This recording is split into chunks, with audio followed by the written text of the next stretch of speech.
Welcome to my channel. Subscribe, listen, and enjoy my stories every day. It's a Saturday night, and I'm standing in the living room with a neatly wrapped box in my hands. The television hums softly in the background, but my mind is elsewhere, racing with excitement and nerves. My wife, Emily, sits curled up on the sofa, flipping through a magazine. Her long, dark hair cascades over her shoulders, and she glances up at me with a curious smile. "What's that?" she asks, setting the magazine aside. A little surprise, I reply, walking over to her. "I wanted to do something special for us." She raises an eyebrow, intrigued.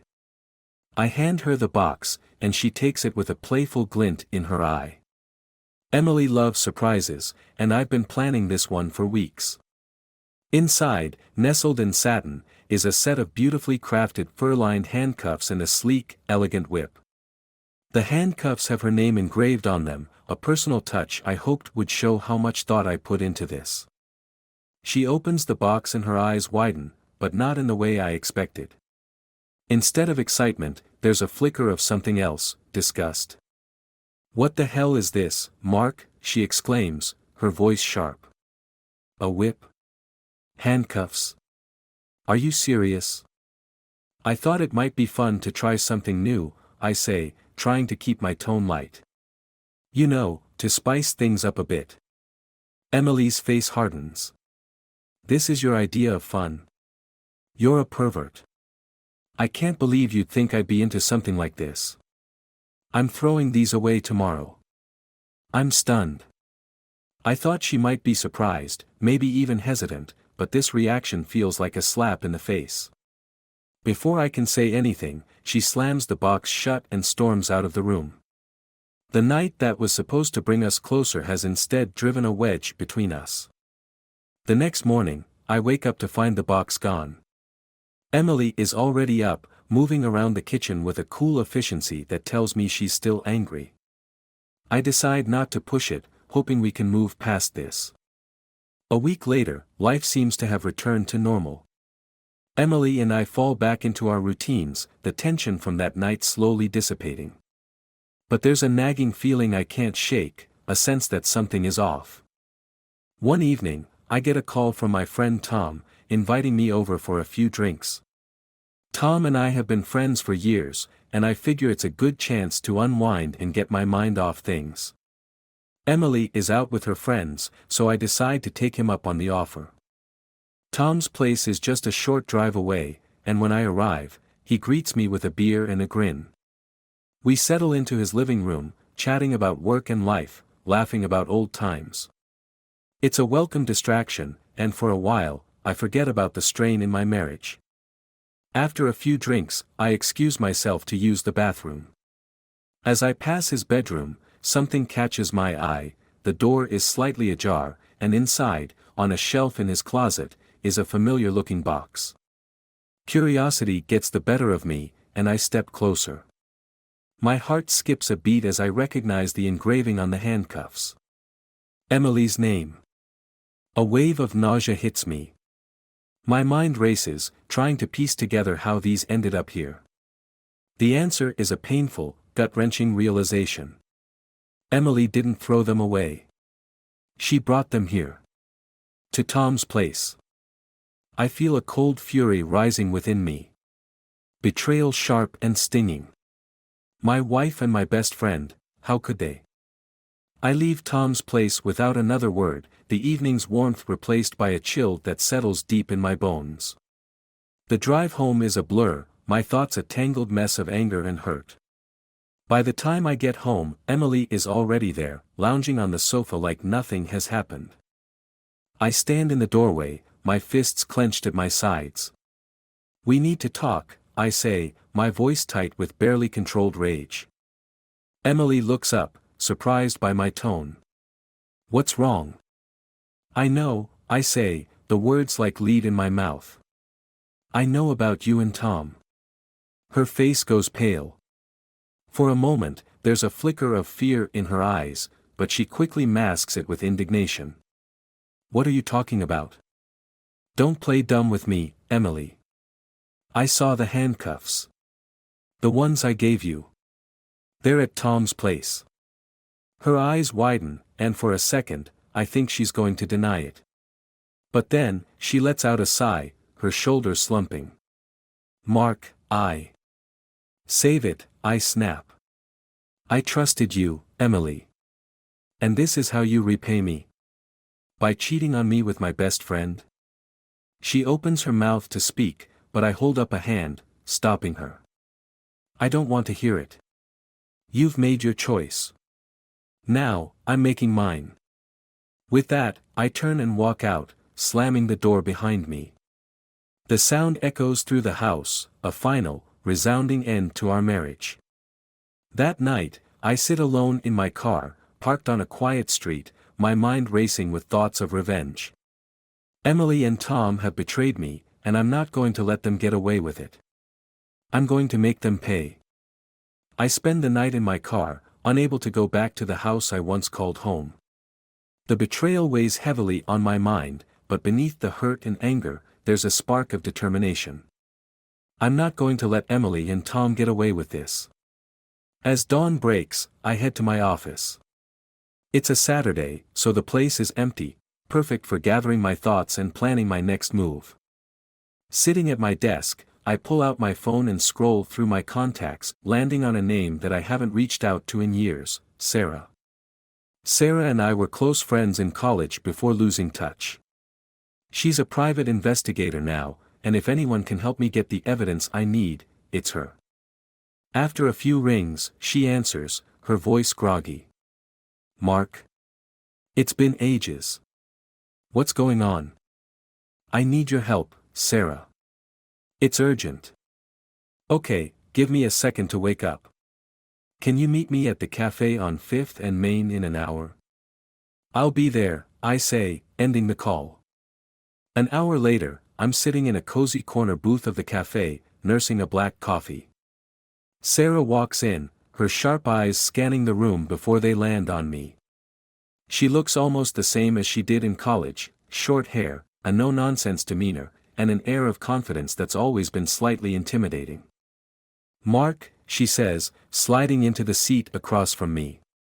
You look like hell. What happened? I take a deep breath and spill everything, Emily, the handcuffs, Tom. Sarah listens without interrupting, her expression growing more serious with each word. So you want to get evidence of their affair, she asks when I finish. Yes. I need proof. And I need to know how long this has been going on. She nods thoughtfully. Okay, I can help with that. But you need to be prepared for what we might find. This won't be easy. I know, I reply. But I have to do this. All right, she says, pulling out a small notepad. I'll start with surveillance.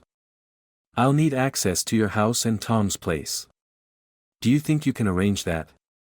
I can give you a spare key to my house, I say, handing it over. As for Tom's place, I'm not sure. He usually leaves his back door unlocked, though. Perfect. I'll start tonight, she says, tucking the key and notepad into her bag. You'll hear from me soon. As Sarah leaves, I feel a small sense of relief. I'm taking action, doing something to regain control of my life. But there's still a long road ahead. Later that day, I get a call from another old friend, Jake. He's heard through the grapevine that I'm having a rough time and invites me to a small get-together at his place. I'm hesitant, but I need the distraction, so I agree. Jake's place is buzzing with life when I arrive. People are milling around, chatting and laughing, the atmosphere a stark contrast to the turmoil in my head. I grab a beer and try to blend in, but it's hard to shake off the anger and betrayal I feel. Mark. Glad you could make it, Jake says, clapping me on the back. He's always been the life of the party, and tonight is no exception. Hey, Jake. Thanks for inviting me, I reply, forcing a smile. We chat for a bit, but my mind keeps drifting back to Emily and Tom. I excuse myself and head out to the balcony for some fresh air. As I stand there, looking out over the city, I hear footsteps behind me.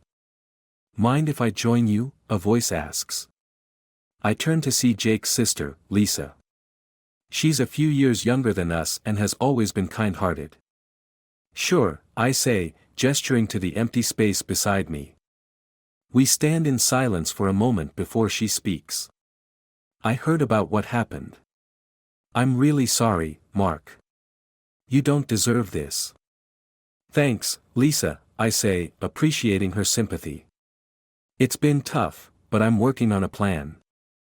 If you need anything, just let me know, she says, giving me a reassuring smile. I will, I reply, feeling a bit better. Over the next few days, I throw myself into work, trying to keep my mind occupied. Sarah keeps me updated on her progress, and each new piece of information she uncovers feels like a knife twisting in my gut. Emily and Tom have been seeing each other for months, meeting up at his place and occasionally at hotels. One evening, as I'm wrapping up at the office, Sarah calls. Mark, I've got something you need to see. Can you meet me at your place in an hour? I'll be there, I say, my heart pounding. When I arrive home, Sarah is already there, sitting in her car. She gets out and hands me a small envelope. Inside are photos and some recordings. It's all the proof you need. Thank you, Sarah, I say, my voice thick with emotion. I don't know what I would have done without you. Just be careful, Mark. This is a lot to handle, she says, giving my arm a reassuring squeeze before leaving. I sit in my car, staring at the envelope.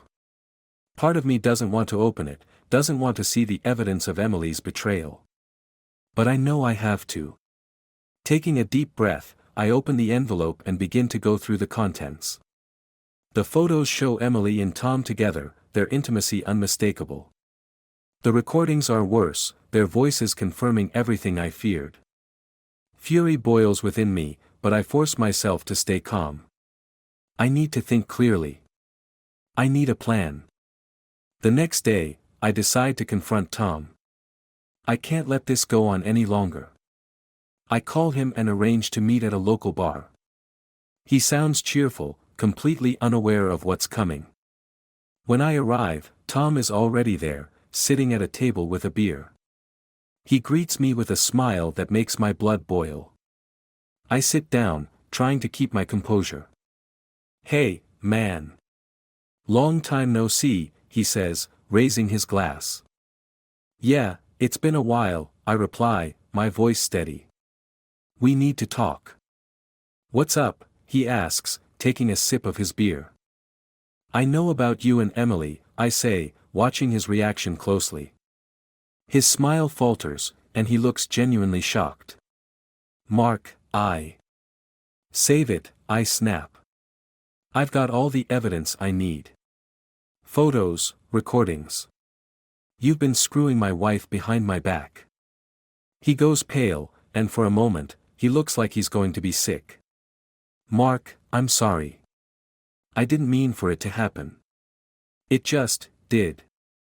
That's not good enough, I say, leaning in. You betrayed me, Tom.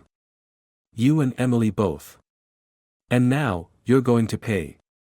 Before he can respond, I stand up and leave, my heart pounding with rage and determination. This is just the beginning.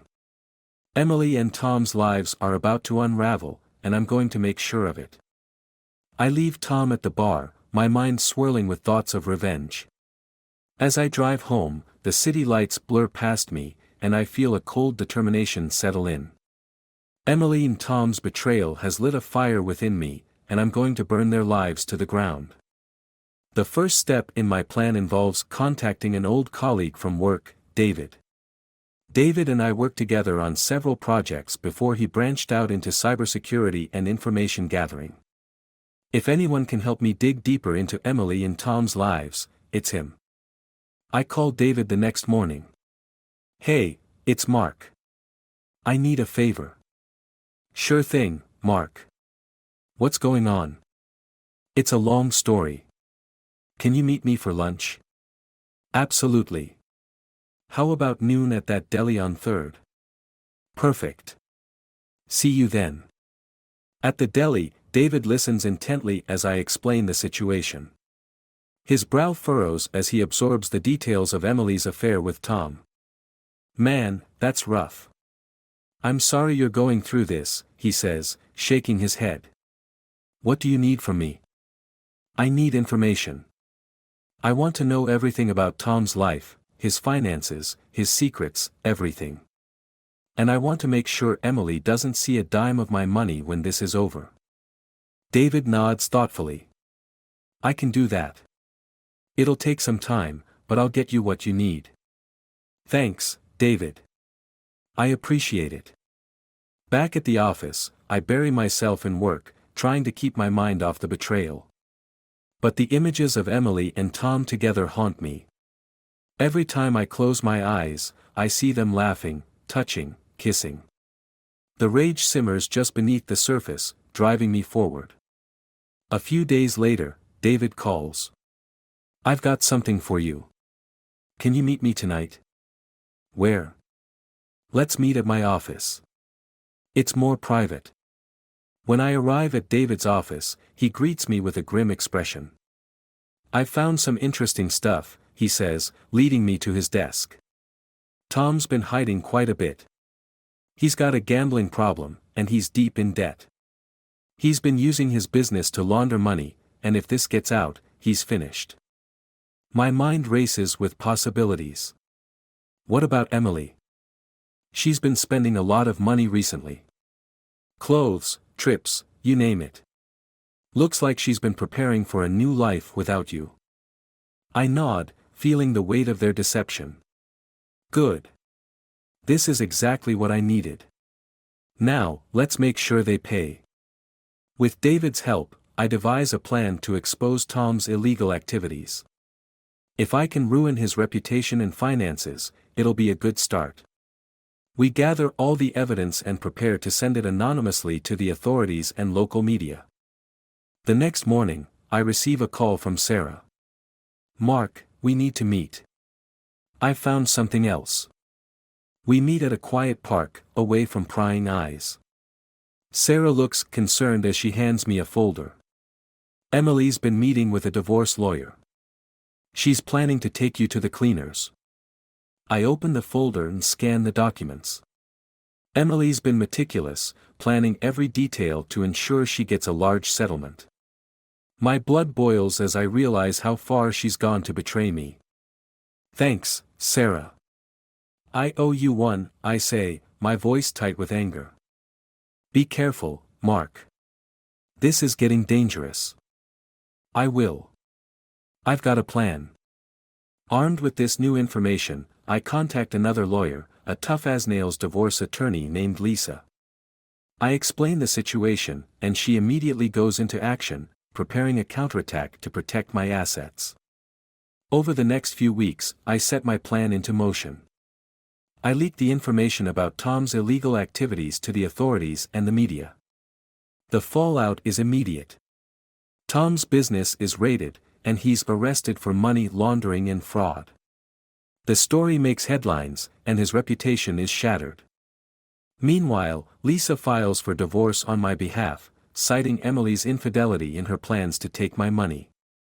With the evidence we've gathered, Emily's case falls apart.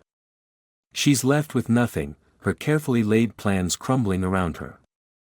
One evening, as I'm packing up the last of my things from our house, Emily shows up.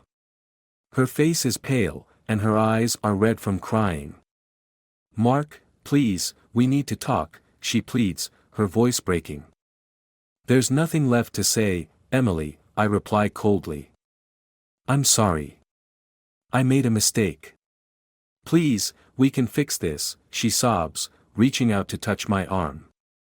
I step back, avoiding her touch. It's too late for that. You and Tom destroyed everything we had.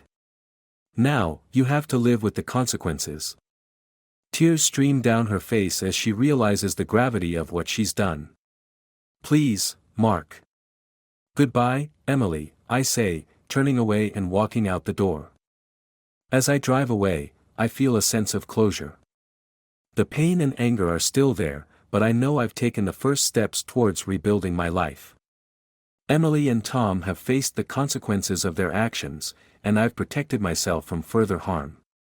But as I navigate my new reality, I can't shake the feeling that this is just the beginning. The seeds of revenge have been sown, and their lives will continue to unravel. And I'll be there to watch it all come crashing down. The weeks that follow are a whirlwind of legal battles and emotional turbulence.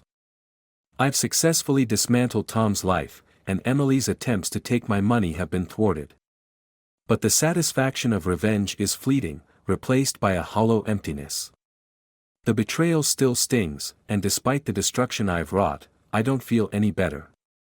One evening, as I'm settling into my new apartment, a knock at the door jolts me from my thoughts. I open it to find Sarah standing there, a worried expression on her face. "Sarah, what's going on?" "We need to talk," she says, her tone serious. "Can I come in?" "Of course," I reply, stepping aside to let her in. We sit on the couch, and she takes a deep breath. "Mark, there's something I've discovered. It's about Emily and Tom. I think you need to hear this." I lean forward, my heart pounding. "What is it?" She hands me a file.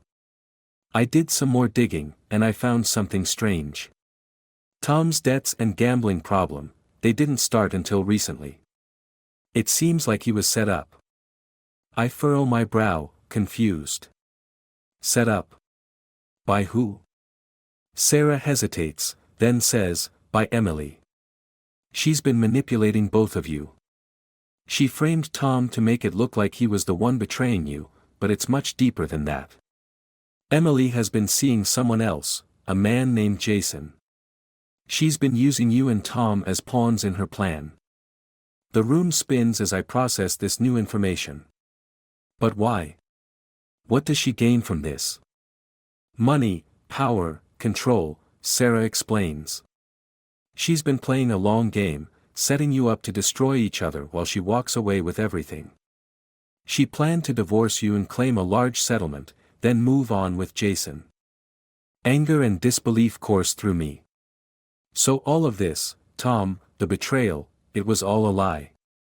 "Yes," Sarah says softly. "I'm sorry, Mark. I know this is hard to hear." My mind races, trying to make sense of it all. Emily's coldness, her sudden interest in our finances, it all clicks into place.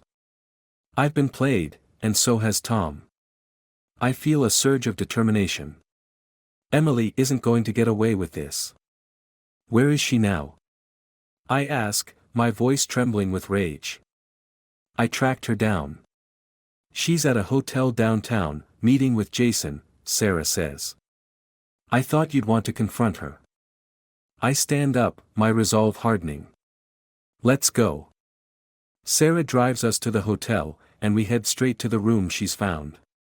I can feel my pulse in my throat, the adrenaline coursing through me. This is it, the moment of truth. We reach the room and I pound on the door. A few moments later, Emily opens it, her eyes widening in shock when she sees me. "Mark, what are you doing here?" she stammers. "I know everything, Emily," I say, my voice cold. "About Tom, about Jason, about your plan to ruin us both."